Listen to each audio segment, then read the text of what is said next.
Well, it was time for a change of vehicle, and I went pretty dramatic on it. That's correct. We are looking at my brand new 2025 Ford Bronco. That's right, it's a Ford. And I figured no better spot to start the new journey with this Bronco than to be in the exact same spot we just were with the Silverado for the solo camp. I'm not going to be camping tonight, but brought her up here as a handoff, I guess. Loved that truck. It was time.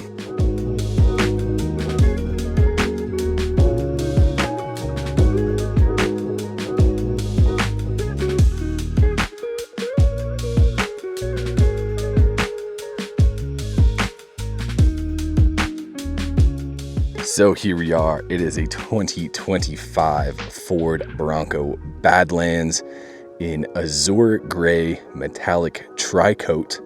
I think the color is really sweet. It's got the 2.7 liter V6 and the 10-speed automatic. Additionally, Sasquatch package. So we're on 35-inch tires on 17-inch wheels. When I first started looking at these, the salesman asked what colors I wanted, and I said pretty much anything but blue. And then I saw this one. This is one of the few with the paint matched roof that was on the lot, and it is blue looking, but it's actually really sick color. I do enjoy it quite a lot. We have the 35-inch Goodyear Territory RT tires. These are pretty sweet. I don't know anything about them. I've never used them, but they look cool.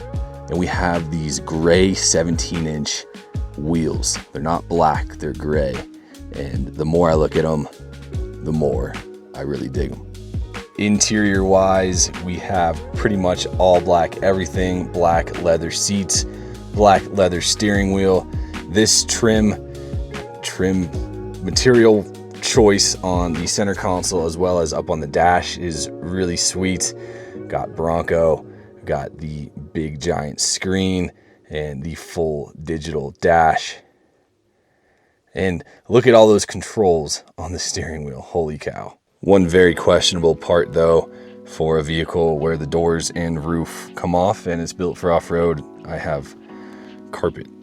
No rubber floor mats, but hell yeah. So this is gonna be my first impressions on the Bronco. I have to make a point not to call it a truck because it's not a truck. On the Bronco.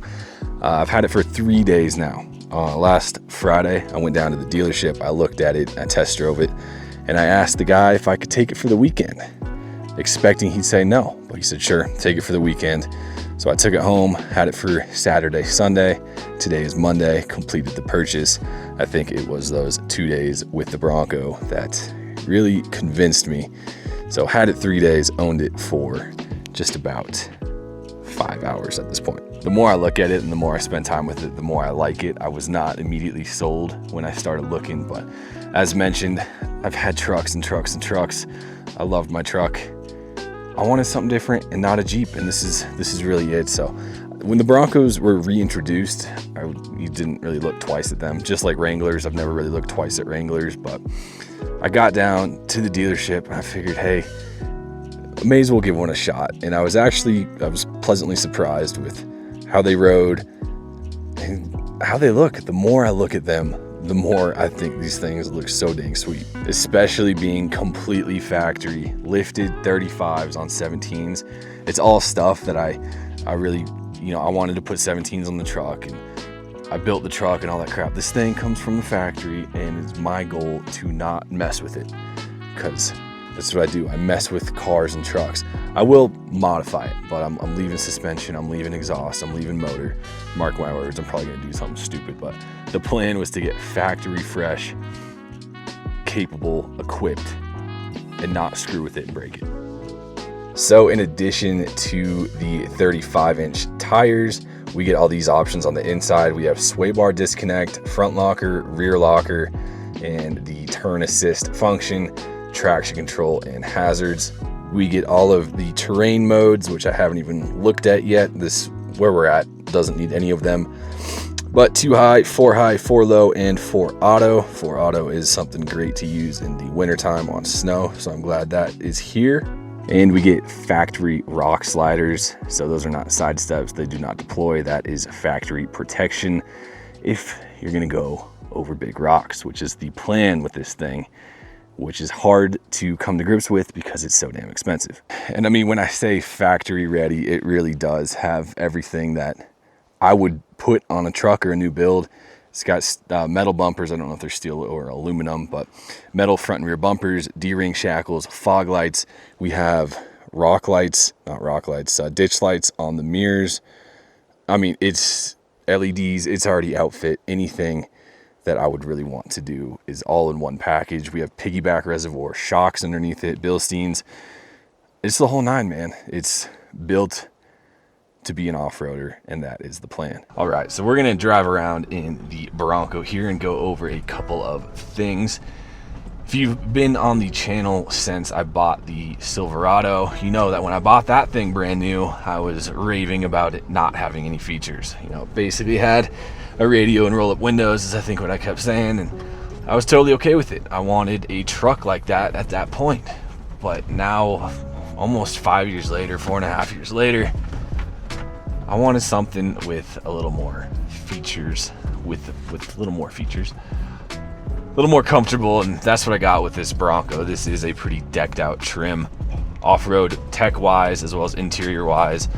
I get the keyless entry, which I know is kind of standard on most cars these days, but didn't have that, so it's nice just to leave the key fob. Dude, like, I gotta stop real quick because look at this.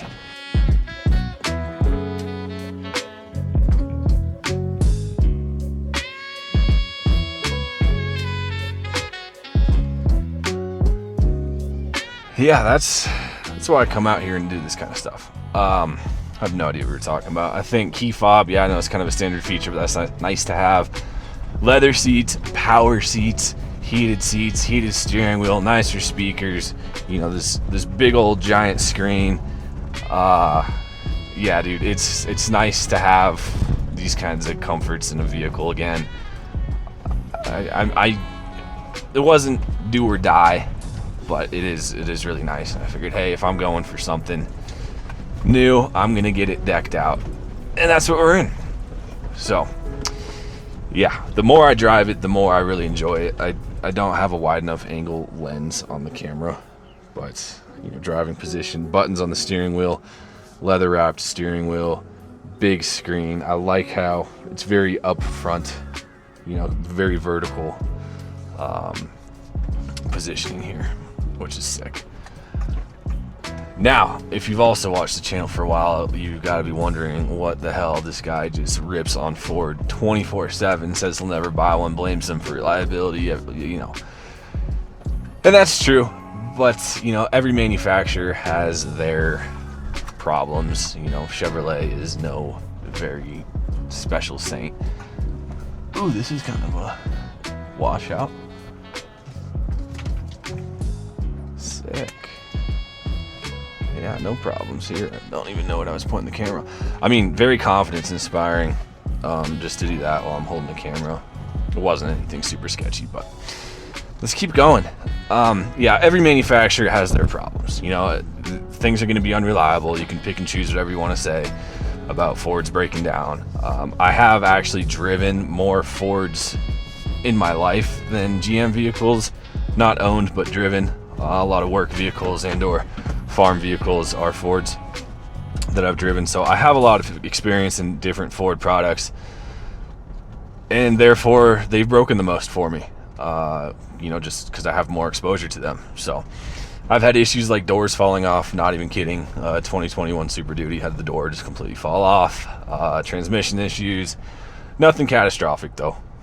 So sometimes you gotta change it up. You know, you got to do something different, and that is what we're doing right now. And I got to say, off-road, this thing is planted. This is obviously what it was bred to do. Like, it feels good, and the visibility is really good. It's very confidence inspiring. It feels very nimble. I dig it, man. I really dig it. Like, this is a washout here where in my truck, You know, I was like, oh my God, I'm gonna fall off that. Nope, Bronco, don't care. But anyways, off-road ride is very good. The tires are at like 42 psi, and it's feeling pretty nice. This isn't anything extreme. 2.7 and 10 speed, have had a lot of experience driving those, as well as the 3.5 and the 10 speed. It's a different feeling, you know, coming from a V8. You know, I've been in V8s for the last 10 years, if not longer than that, on my trucks. This bridge usually has like an actual legitimate hole in it. So let's get out and take a look. But yeah, there's been times I've been down here on the dirt bike and there's been actual legitimate holes in this bridge. Looks like they fixed it, usually right there. So, oh man, there she be.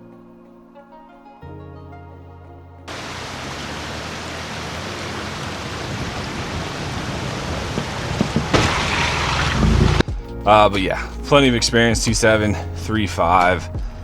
You know, it's a different feeling coming from a V8 and a 6-speed V8 and 8-speed V8 10-speed. It's just different.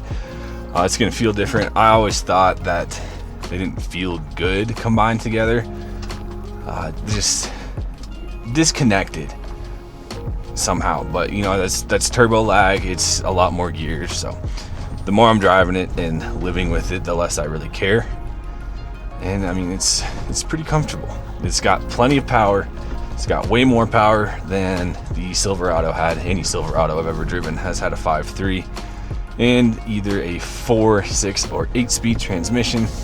Yeah, it's got plenty more power, plenty more torque.